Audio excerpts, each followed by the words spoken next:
Hi viewers, welcome to our channel. ప్రస్తుతం మనతో పాటు దాము బాలాజీ గారు సీనియర్ జర్నలిస్ట్ ఉన్నారు. వారితో ఒకసారి మాట్లాడదాం. సార్ నమస్కారం. సార్ నమస్తే. సార్ సింగర్ కల్పన గారి లైఫ్లో గత కొన్ని రోజుల నుంచి కూడా జరిగిన పరిణామాలు అన్నిటిపైన కూడా మీడియాలో కానివ్వండి, లేకుంటే సోషల్ మీడియాలో కానివ్వండి, ఎటువంటి కథనాలు, ఎటువంటి స్టోరీస్ వచ్చాయో మనకు తెలిసిందే. సో వాటిపైన ఇప్పుడు ఆమె అసంతృప్తి వ్యక్తం చేస్తూ మహిళా కమిషన్ చైర్పర్సన్ని కలిశారు. అంటే వీటి మీద కంప్లైంట్ చేద్దాం, ఏదైనా యాక్షన్ తీసుకోండి యూట్యూబ్ ఛానళ్ళ పైన, మీడియా పైన అని చెప్పేసి ఆమె కంప్లైంట్ అయితే చేశారు సార్. మరి దీనివల్ల ఎటువంటి ఏమన్నా జరిగే అవకాశం ఏమన్నా ఉందా, లేకుంటే ఇక్కడితో సర్దుమణిగిపోతుందా? మరి ఆమె కంప్లైంట్ చేయడం పైన మీ ఒపీనియన్ సార్? కల్పన సింగర్‌గా ఆమె దాదాపు 3000 పాటలు పాడింది. అది గాకుండా తెలుగులో పీహెచ్‌డీ చేసింది, సిద్ధ వైద్యం నేర్చుకుంది, ఎల్ఎల్‌బీ చేసింది, మల్టిపుల్ లాంగ్వేజ్ జర్మనీ, ఇటాలియన్ ఇలాంటి మల్టిపుల్ లాంగ్వేజెస్ నేర్చుకునింది. దాదాపు 45 ఏళ్ల వయసుకే ఆమె అనేక విషయాల్లో చాలామంది సాధించలేని స్థాయిలో ఆమె సాధించిందని చెప్పుకోవచ్చు. ఎందుకంటే ఆమె చాలా అర్లీ ఏజ్ 3.5 ఏళ్ల వయసులో నుంచి మ్యూజిక్‌కి ఎక్స్‌పోజ్ అయింది. వాళ్ళ అమ్మ నాన్న పాడేవాళ్ళు కాబట్టి. అట్లాగే యాక్టింగ్‌లో కూడా 3, 4 ఏళ్ల నుంచి బాలనటిగా ఉంది. అలాగే ఆమె కెరీర్ చాలా అర్లీగా స్టార్ట్ అయిపోయింది. దానికి ప్రాపర్ గైడెన్స్ ఉంది, సపోర్ట్ సిస్టమ్ ఉంది ఆమెకు. బాలసుబ్రహ్మణ్యం లాంటి వాళ్ళు గట్టిగా సపోర్ట్ చేశారు. అందువల్ల రెండోది ఈమె కష్టపడే నేచర్ ఉంది, ఒక తపన ఉంది నేర్చుకోవాలనేది. అందువల్ల కెరీర్ పీక్‌కి వెళ్ళింది. కానీ వ్యక్తిగతంగా వచ్చేసరికి ఈమె ముఖ్యంగా వైవాహిక జీవితంలో అనేక ఒడిదుడుకులు ఎదుర్కోవడం అనేది కనిపిస్తుంది. మొదటి భర్తతో 2010లో విడాకులు తీసుకోవడం, ఆ తర్వాత ప్రసాద్ ప్రభాకర్ అనే అతనితో ప్రేమించి తర్వాత పెళ్లి చేసుకోవడం. ఈ మొత్తంగా ఫ్యామిలీలో మొత్తానికి ఆమె అనుకున్నట్టుగా లైఫ్ లేదు ఒకటి. రెండవది ప్రొఫెషనల్ లైఫ్లో కూడా ఆమెకి కొంత క్రైసిస్ అయితే వచ్చింది. ఆ క్రైసిస్ ఏంటంటే, ఒకటి తనకి ఇంతకు ముందులాగా సింగింగ్ ఛాన్సులు అనేవి లేవు. దాంతో ఆమె కొంత డైవర్షన్ అనేది చేసింది. ఇంట్లో కూడా డ్యాన్సింగ్ అండ్ మ్యూజిక్లో ట్రైనింగ్ ఇవ్వడానికి ఆమె బోర్డు కూడా పెట్టిందని చెప్తున్నారు. కొంతమంది ట్రై చేసింది, అది కూడా సక్సెస్ కాలేదు. రెండవది ఆమెకి ఒకేసారి ఎల్ఎల్బి అండ్ పిహెచ్డి ఈ రెండు చేయడం వల్ల ప్రెజర్ వచ్చింది. ఇలాగ ఆమెకి వృత్తిగతంగా కొంత ప్రెజరు వచ్చింది. రెండోది వ్యక్తిగత జీవితంలో కూడా ప్రెజర్ ఉంది. ఈ రెండు ప్రెజర్స్ని ఆమె బ్యాలెన్స్ చేసుకోవడంలో ఫెయిల్ అయింది. ఈమె కాదు, చాలామంది ఇవాళ మహిళలు కెరీర్లో అడ్వాన్స్ అవుతున్నారు. ఇండియా గత 20 ఏళ్ళుగా తీసుకుంటే మహిళలు అన్ని రంగాల్లో ముందుకు వస్తున్నారు. ఈవెన్ మన వ్యాపారాల్లో తీసుకుంటే కూడా మహిళల శాతం 22% ఉందన్నమాట. దాదాపు 1,70,00,000 మంది మహిళా వ్యాపారవేత్తలు ఇవాళ ఇండియాలో ఉన్నారు. 2030కి 3 కోట్ల మంది మహిళా వ్యాపారవేత్తలు అవుతారు. ఎడ్యుకేషన్ పరంగా కూడా ముందున్నారు. ఎందుకంటే మన ఎకనామీ సర్వీస్ బేస్డ్ ఎకనామీ కాబట్టి, అంటే దాదాపు 60% దగ్గరలో సర్వీస్ ఇండస్ట్రీ నుంచే ఉంటుంది కాబట్టి జీడిపిలో. సో మహిళలు ఈ రంగాల్లో ముందుకి వస్తున్నారు. ఈ క్రమంలో మహిళలు ఎదుర్కొనే ప్రధాన ప్రాబ్లం ఏంటంటే, పర్సనల్ లైఫ్ వర్సెస్ కెరియర్. ఈ రెండింటి మధ్య వాళ్ళకి ఘర్షణ అనేది వస్తుంది.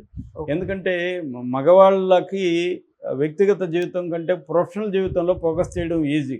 మహిళలు ఏంటంటే అట్లా చేయలేరు. వీళ్ళకి ఇంట్లో పనులు చేసుకోవాలి, వంట చేయాలి, ఇంకొకటి చేయాలి, పిల్లల పెంపకం చూసుకోవాలి. ఇవన్నీ చూసుకుంటూనే కెరీర్ని బిల్డప్ చేయాలి. కంప్లీట్ ఫోకస్డ్గా కెరీర్ మీద చేయలేని పరిస్థితి చాలామంది మహిళలకి. ఇంట్లో పని మనుషులు ఉన్నా, వంట మనుషులు ఉన్నా కూడా, ఒకవేళ ఆర్థికంగా బాగున్నా, వీళ్ళు ఇంటి మీద దృష్టి పెట్టాల్సిన అవసరం మహిళలకి ఎక్కువ ఉంటుంది మగవాళ్ళతో పోలిస్తే.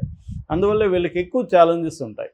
సో దీన్ని ఈ ఛాలెంజెస్ని ఎలా డీల్ చేస్తున్నారు అనేది ఇంపార్టెంట్. అంటే విపరీతంగా ప్రెజరు, ఆ ప్రెజర్లో నువ్వు బెండ్ అయిపోవడం, బ్రేక్ అయిపోవడం అనేది జరుగుతుంది చాలామందికి.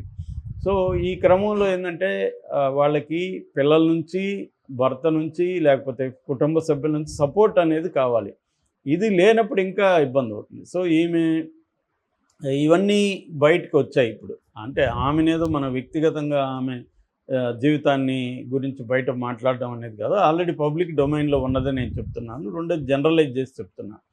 ఈ క్రమంలో ఆమె ఆత్మహత్య ట్రై చేసింది అనేది ఒక్కసారిగా గుప్పుమంది. నిజానికి ఆమెని ఎవరు కూడా నెగిటివ్గా చూడలేదు. అందరూ కూడా ఆమె మీద ప్రేమ ఉన్నవాళ్ళు ఎక్కువ మంది. ఎందుకంటే ఆమె ఆల్రెడీ బిగ్ బాస్లో కూడా కంటెస్టెంట్ ఉండడంతో లక్షలాది కుటుంబాలకి ఆమె దగ్గరైంది.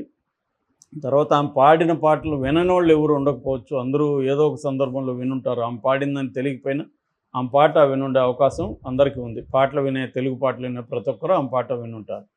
ఇందువల్ల ఆమె పట్ల కన్సర్న్‌తోనే ఎక్కువ మాట్లాడారు. కాకపోతే ఇవాళ ఉన్న మనకు మీడియా ప్రధానంగా యూట్యూబ్ ఛానళ్ళు, కొన్ని వెబ్‌సైట్లు ఎలా ఉన్నాయంటే వీటి మోడల్ ఏందంటే ఓన్లీ వ్యూస్ మీదనే బతకాలి. వ్యూస్ ఎక్కువ రావాలి, వాచ్ అవర్స్ ఎక్కువ రావాలి. ఈ రెండిటి మీద బతకాలి. చాలామంది బయట అనుకుంటారు యూట్యూబ్ ఛానళ్ళు మిగతా వాళ్ళు బీభత్సంగా డబ్బులు సంపాదిస్తున్నారని. అదంతా అబద్ధం. చాలా సర్వైవల్ క్రైసిస్‌లోనే ఉన్నాయి ఇవన్నీ. ఎందుకంటే ఎక్కువైపోయి ఒక ఎగ్జాస్ట్‌లోకి వెళ్ళిపోయింది. అంటే ఇంకా పొటెన్షియల్ లేదు. ఎక్స్టెండ్ చేసే పరిస్థితి లేదు. సో ఇన్కమ్ తగ్గిపోయింది, రెవెన్యూ. కాబట్టి ఈ క్రమంలో యూట్యూబ్ ఛానల్ సర్వైవల్ కోసం ఏం చేస్తాయంటే ఏ ఇష్యూ దొరికినా దాన్ని సెన్సేషన్ చేయాలి అన్న ఒక ఇది వచ్చేసి, సెన్సేషన్ చేయకపోతే చూడట్లేదు, చూడకపోతే సర్వైవ్ కాదు, సర్వైవ్ కాకపోతే ఉద్యోగాలు పోతాయి. ఈ క్రైసిస్లో ఉంది.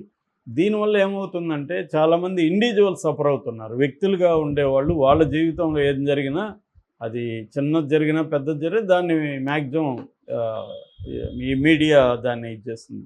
సో ఈమెది కూడా అదే. ఈమె జరిగినప్పుడు ఖాళీగా ఉంది మీడియా, వేరేదేది సెన్సేషన్ లేదు. కాబట్టి కొద్ది రోజులు దీని మీద బతుకుదామని మీడియా డిసైడ్ టకటకా అని ట్రై చేసింది. వ్యూస్ కూడా వాటికే వస్తున్నాయి, జనం కూడా అవే చూస్తున్నారు. అందువల్ల జనం చూడకపోతే ఈ ఇష్యూని పట్టించుకోదు మీడియా. సో ఇది జరుగుతుంది. దీంతో ఆమె సఫర్ అయింది. తర్వాత ముందేమో ఆమె ఆత్మహత్యకు కారణం ఆమె కెరీర్ ప్రాబ్లం అన్నారు. తర్వాత భర్తతో ఆమెకి ఇబ్బందులు, ఆయన ప్రసాద్ ప్రభాకర్తో ఇబ్బందులు అన్నారు. ఆ తర్వాత ఆమె చెప్పిందని చెప్పి పోలీసులు చెప్పారని చెప్పి వాళ్ళ కూతురు, పెద్ద కూతురికి ఆమెకి మధ్య ఇబ్బందులు వచ్చాయి. పెద్ద కూతురు కేరళలో ఉంటుంది, ఆమెను ఇక్కడ చదివించాలని కోరిక. అమ్మాయి రానింది, ఆ వాగ్వాదం జరిగింది, ఆ మనస్పర్ధతో ఎక్కువ ట్యాబ్లెట్లు మింగింది అనేది ఇంకోటి. తర్వాత ఆమె వీడియో చేసింది, అదేమి లేదు, నాకు ఒత్తిళ్ళు ఉన్నాయి, ఆ ఒత్తిళ్ళతో ఇన్సోమ్నియా, నిద్రలో పట్టనితనం ఉంది, అందువల్ల డాక్టర్ల దగ్గరికి వెళ్తే డాక్టర్లు కొన్ని నిద్ర పట్టడానికి మాత్రలు ఇచ్చారు, అది నేను ఎక్కువ వేసుకోవడం వల్ల నేను స్పృహ తప్పాను అనేది కూడా చెప్పింది. ఇది కూడా పాజిబుల్ కాదని మనం చెప్పలేము. ఆమెకు నిద్ర పట్టలేదని, ఒకటి వేసుకుంటే నిద్ర పట్టలేదని 2 వేసుకునింది అనుకో, 2 రోజుల పాటు మెలకు కూడా రాకుండా ఉండొచ్చు. సో అటువంటి కండిషన్ కూడా జరగచ్చు. రెండోది ఆమె మానసిక పరిస్థితిని బట్టి 1 వేసుకుంటున్నాము, 2 వేసుకుంటున్నాము తెలియని పరిస్థితి కూడా ఉండొచ్చు. సో అటువంటి కండిషన్లు కూడా జరగచ్చు. ఏదేమైనా అది ఆమె వ్యక్తిగత విషయమే. కాకపోతే ఏంటంటే ఆమె పబ్లిక్ ఫిగర్ కాబట్టి వ్యూస్ ఎక్కువ వస్తున్నాయని విపరీతంగా కుమ్మడం జరిగింది. అయితే ఇప్పుడు ఆమె నిన్న వెళ్ళి, కూతురు వాళ్ళు కలిసి వెళ్ళి మహిళా కమిషన్ నేరెళ్ళ శారద గారిని కలిసి కొన్ని యూట్యూబ్ ఛానళ్ళ మీద కంప్లైంట్ ఇచ్చినట్టుగా తెలుస్తుంది. ఎందుకంటే కొన్ని ఛానళ్ళు ఇంకా ఘోరంగా టైటిల్ పెట్టేస్తారు, చనిపోయినారని పెట్టేస్తారు, వాళ్ళ వ్యూస్ కోసం ఘోరంగా పెట్టేసే వాళ్ళు ఉండే. ఎందుకంటే యూట్యూబ్ ఛానల్ మీద ప్రభుత్వ నియంత్రణ లేదు, యూట్యూబ్ నెట్వర్క్ కూడా లేదు. అంటే స్వీయ నియంత్రణ ఉంటారు, మిగతా మీడియాకు ఉంటుంది, అది మెయిన్ స్ట్రీమ్ మీడియాకి, వీళ్ళకు అది కూడా లేదు. అందువల్ల అదే కాకుండా మెయిన్ స్ట్రీమ్ మీడియాకి యూట్యూబ్ మీడియాకి కూడా తేడా కూడా ఇప్పుడు తగ్గిపోయింది. ఎందుకంటే ప్రతి మెయిన్ స్ట్రీమ్ మీడియా కూడా వాళ్ళ యూట్యూబ్ ఛానల్ మీదనే బతుకుతున్నారు. వీళ్ళు అందరూ కూడా డిజిటల్ మీడియానే వాళ్ళకి ప్రధాన ఇన్కమ్ సోర్స్ అయిపోయింది. అందువల్ల పెద్ద తేడా లేని పరిస్థితి అయిపోయింది అనమాట. సో ఇదొకటి. రెండవది, ఇటువంటి జరిగినప్పుడు పోలీసులు ఇమ్మీడియట్గా స్పందించి ఒక క్లారిటీ ఇవ్వాలి. అది ఇవ్వట్లేదు పోలీసులు. వాళ్ళకు ఉండే సమస్యలు వాళ్ళకు ఉండొచ్చు. అది ఇవ్వకపోవడం వల్ల ఏమవుతుందంటే స్పెక్యులేషన్కి స్కోప్ వస్తుంది, రకరకాల స్పెక్యులేషన్స్. కనీసం వాళ్ళ బంధువులు, ఇప్పుడు ఈ ప్రసాద్ హస్బెండ్ ఉన్నాడు, ఫస్ట్ రోజే ఆయన ఇవ్వడము, కూతురు ఇవ్వడము చేసి ఉండొచ్చు. కానీ వాళ్ళ సమస్యలు, తల్లి అలా ఉన్నప్పుడు కూతురు వచ్చి మీడియాతో ఎలా మాట్లాడుతుంది అని ఉంటుంది. కానీ ఇవన్నీ ఉన్నాయన్నమాట. అంటే నేనేమంటున్నానంటే ఇవన్నీ కొంత బ్యాలెన్స్ చేసుకుంటే ఇబ్బంది ఉండదు. అంటే ఇవాళ ఉన్న మీడియాని అర్థం చేసుకొని డీల్ చేయాలి తప్ప మీడియాని తిట్టడం వల్ల వచ్చే ఉపయోగం లేదు. మీడియా మారే పరిస్థితి లేదు. వాళ్ళకి కూడా తెలుసు మీడియా వాళ్ళకి, కానీ వాళ్ళ సర్వైవల్ అది. ఇవి అర్థం చేసుకొని మనం డీల్ చేయాలి మీడియాని. అది వదిలేసి ఇప్పుడు వెళ్ళి ఆమె కంప్లైంట్ ఇవ్వడం వల్ల ఏమవుతుంది, మీడియాకి ఇంకా ఇంకా స్కోప్ ఇచ్చినట్టు అవుతుంది. అవేమీ జరగవు. ఇప్పుడు అతను ఎవరు మంచు విష్ణు 30 ఛానళ్ళు ఎన్నో తీసిచ్చాడు, మళ్ళీ ఇంకో ఛానల్ పెడతారు, ఏముంది కసిగా ఇంకా అతని మీద కుమ్ముతారు. ఏం చేస్తాడు, ఎన్ని పెడతాడు, 1000 ఛానల్ని తీలేడు కదా అతను, 30 40 తీస్తాడు. ఇప్పుడు ఒక ఛానల్ మంది తీస్తే ఇమ్మీడియట్గా 5 నిమిషాల్లో ఇంకొక ఛానల్ పెట్టచ్చు, పెద్ద విషయం ఉంది. సో ఇంకా కసిగా నేను 10 ఛానల్ పెట్టి విష్ణు మీదనే మాట్లాడుతావు, తీరే ఎన్ని తీస్తావు తీ అంటాం. కాబట్టి అది రాంగు. అంటే ఎక్కువ వాల్యూమ్ ఉన్న వాళ్ళతో గొడవ పెట్టుకోవడం అనేది రాంగు. దానికంటే కూడా ఇప్పుడు ఈమె సైలెంట్ అయిపోయింది అనుకో, ఎవరు మాట్లాడరు, అయిపోయిందా, ఎగ్జాస్ట్